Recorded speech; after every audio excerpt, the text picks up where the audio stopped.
Today I wanted to return to my roots and talk about a game that helped me get to where I am now, and besides, YouTube wanted me to talk about Terraria for a very long time since my most successful videos ever relate to it. So I'll be making a difficulty analysis on one of my favorite, most played games ever, Terraria. It's a 2D adventure sandbox game, where the aim is to get stronger and stronger until you finally beat the Moonlord. Of course this game seems linear, but how you come across getting this power is never ever the same in any playthrough, due to there being 4 different classes you can choose from, and indefinitely different worlds that you can create and explore for resources. Hell, there are even changes in what ores your world starts off with, sometimes platinum, and sometimes gold. Since you probably don't know how I talk about difficulty in these videos, you may be asking, what is difficulty? Difficulty in video games is a very complex thing, but I simplified it by categorizing it into 3 sections: challenge, knowledge, and punishment. I'll define them better in case you're still confused. Challenge refers to a game's straight skill level needed in order to get anywhere in the game. Knowledge refers to your need to learn in-game information and mechanics, and punishment refers to how much a game hurts you for failing. Terraria's form of difficulty isn't too dissimilar from any other sandbox adventure game, as it relies mostly on your knowledge of the game and how much skill you have, as punishment in this game most of the time is a simple loss of money which can be regained with some time, or put into a piggy bank so it's impossible to lose again. But also, as is with the case with most games, in this genre, Terraria is completely unique in its approach. Punishment. In Terraria, each time you die, it takes a little while for you to respawn. This depends on the mode, as in normal you respawn the quickest, and in mastered it takes the longest. This time is greatly extended if you're fighting a boss, meaning that if you're playing in multiplayer, your allies will be down a person for a considerable amount of time, which can result in a loss for beating that boss. Assuming you're sane and you set your character to softcore, you only drop coins when you die. In normal, you drop the least amount of coins, and in mastered, you drop them all. This can hurt your ability to buy stuff from NPCs, and that's it. Dying can set you back from materials in terms of bosses or exploration progress. Unless you have pylons or something, you'll certainly have to spend a good bit of time returning back to where you were previously, and more time getting the materials needed to craft the boss spawn. This can also affect your stockpile of potions, as you lose all buffs upon your death and must make new ones, which can be annoying if you were using some sort of special hard to make potions. As I said, this game isn't very punishing. Of course, this depends on what mode you put your character in and what your world's difficulty is set to, but overall, not bad. Now with that out of the way, we can talk about what actually prevalent types of difficulty is in Terraria: knowledge and challenge. Knowledge. Knowledge of the 4 classes in Terraria can make starting a run very easy, as in the beginning the way you start going for a certain class is always different. Want to go melee? Start by getting as much gold as possible to make gold armor and a gold sword, or ranger, then find an extractinator and head to the desert. Also, knowing the fact that class mixing is pretty much never ever a good idea can save you a lot of time, and help you play better, as without knowing that fact, you'd probably try something insane like mixing melee and magic into one loadout that'd be weaker than just choosing either class. This kind of knowledge can only be attained through playing the game a lot, or watching a few guides on how classes work.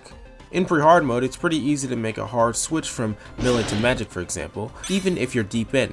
And although a class choice decision feels way more permanent in hard mode, it's still entirely possible to do a switch up again if you know what you're doing. Weapons are some of the most integral parts of Terraria, and learning how to get them is incredibly crucial so that you can defend yourself and kill bosses. Sometimes great weapons like the Knight's Edge are crafted after a long time of getting different swords, or some are found like the Dark Lance, which is pre-hard mode's best and most powerful spear that still remains useful up until pre-mech. Summoners too have unique ways of getting their weapons, like the Snapthorn, which is a whip crafted from material found in the jungle, or even sentries earned from doing the Old One's Army event. And even more interestingly, mages have probably the craziest variety of weapons, and how you get them in pre-hard mode alone. You could get the water boat right after beating Skeletron if you find it on one of the books placed in a dungeon, or instead get lucky and get the Grey Zappinator from a traveling merchant. Weapon knowledge is just as needed as class knowledge, if not more integral to certain players. Knowing where to find stuff underground is unsurprisingly important to progression. When mining, having an idea of what to look for can also help a ton with saving time so you aren't just aimlessly exploring for no reason,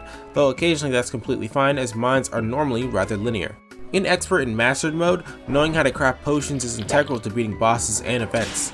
Things are still possible without potions, but they're made much more difficult as you'll deal less damage, have less defense, and less speed on top of other smaller things that can help majorly in fights. Unlike everything else in Terraria, this is the most difficult thing to seriously get a hang of effectively, as you need to learn what each plant is useful for and which bosses you need to kill to get more planter boxes. But thankfully the guide is there so you can learn how to craft any potion that you desire. There's also a thing you can get later called the alchemy table from the dungeon, which allows you to have a chance to save materials when crafting potions. Another thing that sort of counts as potion related are flasks. Flasks are made so that melee weapons and whips can inflict debuffs like poison, ichor, Midas, and more, allowing you to deal more damage or put on useful effects on enemies. Terraria and potions go hand in hand, and playing without potions, especially again in expert or mastered, is like actively weakening yourself. And collecting plants and starting a farm, potions early on, in the long run, is the best way to progress. There are 6 events in Terraria, 7 if you count the lunar pillars. Summoning the pirate invasion is useful if you want money or a chance to get money-saving accessories. Goblins are useful in the start for the harpoon gun, spiky balls, and later different powerful weapons. The defender event is useful for powerful armor and sentries and so on. Event knowledge isn't really the most important thing in the world, but knowing the basis of what you can get from each event can really go a long way in terms of progression. Terraria has a massive amount of ways to transport yourself from one location to another. The simplest way is by walking or running with Hermes boots.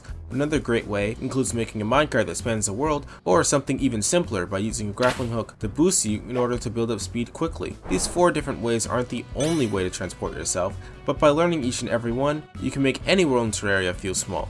All bosses have specific patterns that they'll always follow. For normal and expert, they're a bit different, but by learning these patterns you can more easily come up with strategies to deal with all bosses. Learning these patterns is one of the most satisfying parts of playing Terraria, and though knowing how a boss works isn't all you need to beat them, as some skill is still required, that element is still key to defeating them. Some NPCs have useful attacks, buffs, and effects that they can provide, like the Dryad's Blessing, which gives you more defense and regeneration, the Truffle's weird AoE attack, which does a good deal of damage, and the Nurse's cooldownless full heal that you can buy for probably a few gold. While the Nurse is clearly the most useful out of these, I still feel like NPCs can help a bit with progression during events, and of course the Nurse in particular versus bosses. Knowledge conclusion.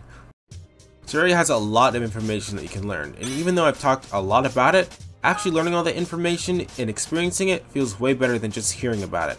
Of course, some things like hoiking you can't possibly find without outside help, but with everything you can learn, it should be clear to everyone that Terraria is massively enjoyable in part due to how much knowledge you have to acquire. The game is still a challenge though, which is why I decided to leave that for last. Challenge. Being aware in Terraria is integral. Noticing that projectiles are coming at you or seeing small enemies in your boss arena as you fight is key to doing well in this game. Being aware of your weapon's own weaknesses like a bow's arch or a sword's range helps a ton too while doing literally anything. Aside from that, even being aware of your surroundings can mean the difference of missing a grappling hook and dying in lava or hitting it and being fine. Awareness is probably the most important thing a Terrarian can master for even simple mining and exploration. High speed can be attained in a multitude of ways. Hermes can make you run fast, wings make you fly fast, or you can use strange methods like minecarts for fighting. Either way, having the skill to be more aware of how your speed is compared to your enemies and how that puts you at either a disadvantage or advantage can help you fight. For example, if you don't have Hermes yet and you want to fight the Eye, it's suggested to make a multiple platform high boss arena so you can use a grappling hook to dodge it quickly and beat the boss effectively. Learning how your grappling works is one thing, but having the skill to use it is even more crucial. It looks easily the best tool you have in your arsenal for mobility.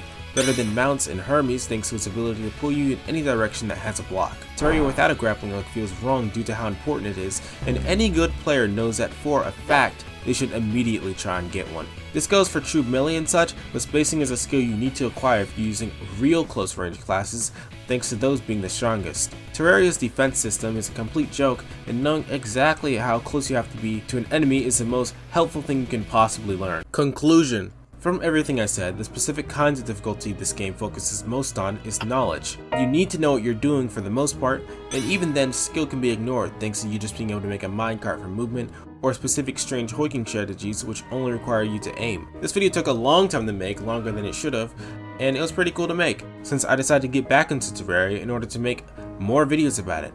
Have a good rest of your day, and goodbye.